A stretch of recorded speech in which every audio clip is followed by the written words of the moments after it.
మైసమ్మగూడ గుండ్ల పోచంపల్లిలో Vasavi Vanitha Vikas educational social service trust ఆధ్వర్యంలో నిర్మించిన టీజీ లక్ష్మీ వెంకటేష్ వనితా హాస్టల్ భవనాన్ని టీజీ వెంకటేష్ ప్రారంభించారు. ఈ కార్యక్రమంలో ముఖ్య అతిథిగా మాజీ రాజ్యసభ సభ్యులు టీజీ వెంకటేష్, మల్కజ్గిరి పార్లమెంట్ సభ్యులు ఈటెల రాజేందర్, స్థానిక ఎమ్మెల్యే మల్లారెడ్డి, ఆర్యవైశ్య మహాసభ మహిళా విభాగ చైర్పర్సన్ శారద, ట్రస్ట్ చైర్పర్సన్ బొడ్డు తిరుమలేశ్వరి పాల్గొన్నారు. వాసవి వనితా హాస్టల్ భవనాన్ని మొదట 2008లో సికింద్రాబాద్ లో ప్రారంభించామని తెలిపారు. ముఖ్యంగా దూర ప్రాంతాల నుంచి వచ్చే విద్యార్థులకు తక్కువ ఖర్చుతో మంచి హాస్టల్ సదుపాయాలను కల్పించాలని హాస్టల్ను నిర్మించామన్నారు. మాజీ రాజ్యసభ సభ్యులు టీజీ వెంకటేష్ హాస్టల్ నిర్మాణం కోసం 50 లక్షల రూపాయలు విరాళమిచ్చారని తెలియజేశారు. దీంతో హాస్టల్ భవనం పేరు టీజీ లక్ష్మీ వెంకటేష్ వనితా హాస్టల్ భవనంగా నామకరణం చేశామని సంస్థ ఫౌండర్ చెప్పారు. నాయకులు, పెద్ద నాయకులు, మాలో ఉండే నాయకులు వైశ్యుల గురించి ఆలోచించాలా, దేశాన్ని మాత్రమే గురించి ఆలోచించారు. వెనుకబడిన వాళ్ళందరికీ సహాయ సహకారాలు అందించే విధంగా రాజ్యాంగాన్ని రూపొందించారు. ఆ రాజ్యాంగాన్ని రూపొందించే దిశలో వెనుకబడిన వాళ్ళంతా ముందుకు తీసుకుపోయారు. ట్రెడిషనల్ వ్యాపారం చేస్తున్న మన ఆర్యవైశ్య సోదరులు మాత్రం వెనుకబడిపోయారు. రాను ఏమైందంటే రోడ్డు కాంట్రాక్ట్లు, లేకపోతే భూములు డెవలప్మెంట్ చేసి ఇండ్లు కట్టడము, పాపులేషన్ ఎక్కువ, భూమి తక్కువ. ఇక్కడ మా వాళ్ళంతా భూములు కొనకుండా వ్యాపారంలోనే, ఆ చిన్న వ్యాపారంలోనే మునిగిపోయారు.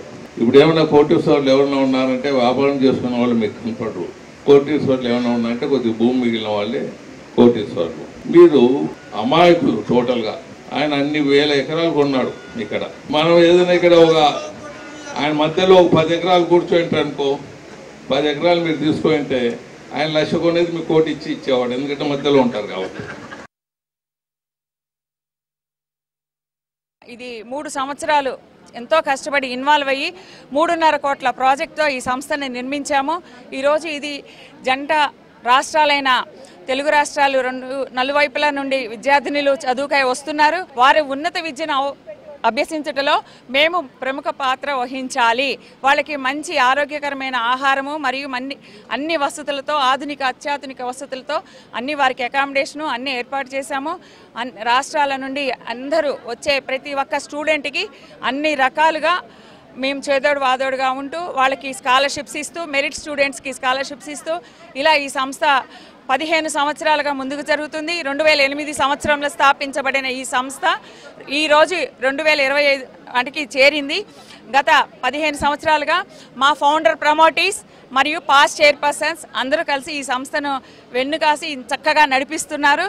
ఎంతో చక్కగా జరిగిపోతున్న మా సంస్థకు founder promoters and founder president and chairperson, ఇప్పుడు ఫైనాన్స్ కమిటీ చైర్పర్సన్, ఈనాటి ప్రిసైడింగ్ ఆఫీసర్ అయిన శ్రీమతి ఉప్పల శారద గారు వెన్నెముకగా నిలిచి ఈ హాస్టల్ నిర్మాణంలో పాల్పంచుకున్నారు. 2008లో సికింద్రాబాద్ పికెట్లో పెట్టాము. తర్వాత ఇక్కడ మంచి హబ్. ఈ హబ్లో అమ్మాయిలందరూ చాలా బాగా చదువుకోవాలి. ముఖ్యంగా ఎవరైతే అమ్మాయిలకి సహకారం ఇస్తామో, ముఖ్యంగా జిల్లాల నుంచి వచ్చే అమ్మాయిలకి సహకారం ఇస్తే వాళ్ళు చాలా బాగా చదువుకొని పెద్ద పెద్ద ఉద్యోగాల్లో రావాలి అన్నదే మా ఆకాంక్ష. ఈ వైశ్య కమ్యూనిటీలో మా అందరి సైడ్ నుంచి మేము డొనేషన్ కలెక్ట్ చేసి దీన్ని చేయడం జరిగింది. ముఖ్యంగా టీజీ వెంకటేష్ గారు వారు అభిమానంతో మాకు చాలా పెద్ద మొత్తంలో ఒక 50 లక్షల రూపాయలు డొనేషన్ ఇవ్వడం జరిగింది.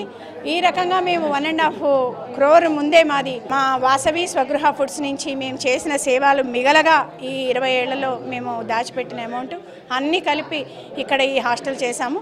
ఎప్పుడైతే అమ్మాయిలు బాగా చదువుకుంటారో అప్పుడు మాత్రమే ఆ కుటుంబం బాగుపడుతుంది. ఆ కుటుంబం ఎప్పుడైతే బాగుపడుతుందో ఆ గ్రామం బాగుపడుతుంది. ఈ రకంగా అందరూ ఒక స్ఫూర్తిగా అమ్మాయిల చదువు కోసం మేమందరం కృషి చేశాము. ప్రపంచంలోనే మానవ సంపద ఎక్కువ ఉన్న దేశం భారతదేశం. Which is the richest country on globe అని ఎవరైనా అంటే మానవ సంపద కలిగిన దేశమే చాలా రిచెస్ట్ కంట్రీగా ఉంటుంది.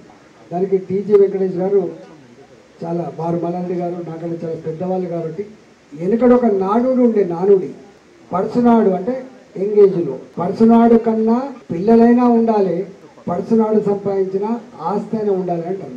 అంటే ఈ దేశంలో కుటుంబంలో ఉన్న పిల్లల సంఖ్యను బట్టి ఆ కుటుంబం రిచ్ ఫ్యామిలీ అని చెప్పేటువంటి పద్ధతి ఉంది. అంటే మనిషిని ఆస్తిగా భావించే సమాజం.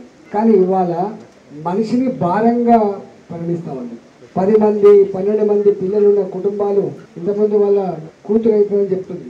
మేము ముగ్గురం 3 కుటుంబాలు కూడా ఒకే దగ్గర ఉంటాయి అని. అంటే పెద్ద కుటుంబాలకు మాత్రమే కాకుండా ఉమ్మడి కుటుంబాలతో గొప్పగా జీవించిన ఈ దేశంలో ఇవాళ ఒకరే అమ్మాయికి ఒకరే అబ్బాయికి లేదా 2 పిల్లలకే ఆపరేషన్ చేసుకునే పరిస్థితి వచ్చింది.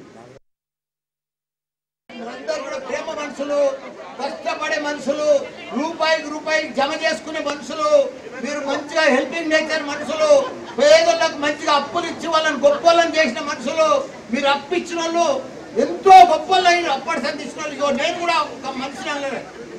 గుండె ముత్యం గుండె సేటు ఇచ్చిన పైసలతోటే ఈరోజు ఇంత పెద్దగా మా నాయన అయిండు, నేనైనా ఇంత పెద్దగా. అదే మూలధనం. కాబట్టి మీరందరూ కూడా ఈ ఆస్తులు కట్టేందుకు మా ఊర్లో చాలా చాలా ధన్యవాదాలు. తప్పకుండా వెంకటేశ్వర ఈ చిన్నది కడితే నాకు బాధ అనిపిస్తుంది. పెద్దది నేనే ఇప్పిస్తా జాగా.